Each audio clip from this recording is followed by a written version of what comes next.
అందరికీ నమస్కారం. My name is Tilanishri. I'm studying 7th class. నేను ఈరోజు ఎక్సెల్లో మార్క్ లిస్ట్ అనేది చేశాను. ముందుగా మనం నేమ్ ఆఫ్ ది స్టూడెంట్స్ అని పెట్టుకొని స్టూడెంట్స్ నేమ్స్ అనేవి పెట్టుకున్నాను. మాకు ఎన్ని సబ్జెక్ట్స్ ఉన్నాయో అవి మార్క్స్ వేసుకున్నాను. Total, average, minimum, maximum, rank అనేవి పెట్టుకున్నాను. టోటల్ ఎలా అంటే equal to some open bracket all subjects select చేసుకోవాలి. ఎంటర్ నొక్కితే అనేది వస్తుంది. అందరికీ రావాలంటే బ్లాక్ సింబల్ దగ్గర 2 టైమ్స్ క్లిక్ చేస్తే వస్తుంది. Equal to average, total select చేసుకోవాలి. బై 6 పెట్టుకొని ఎంటర్ నొక్కితే అనేది వస్తుంది.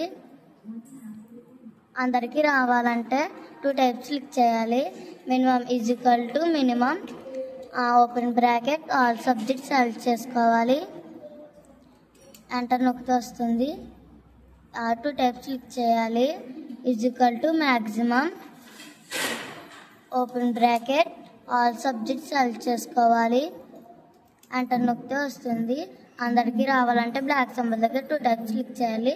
Equal to rank open bracket total select చేసుకోవాలి. కామా పెట్టుకొని ఆల్ సబ్జెక్ట్ టోటల్ సెలెక్ట్ చేసుకోవాలి. ఫస్ట్కి వచ్చి F4 పెట్టుకోవాలి. లాస్ట్కి వచ్చి కామా 0 ఎంటర్ నొక్కాలి. వస్తుంది. అందరికీ రావాలంటే బ్లాక్ సింబల్ దగ్గర 2 టైమ్స్ క్లిక్ చేయాలి. ఈ విధంగా నేను ఎక్సెల్లో మార్క్ లిస్ట్ అనేది సింపుల్గా చేశాను. Ctrl+P నొక్కితే ప్రింట్ అనేది వస్తుంది.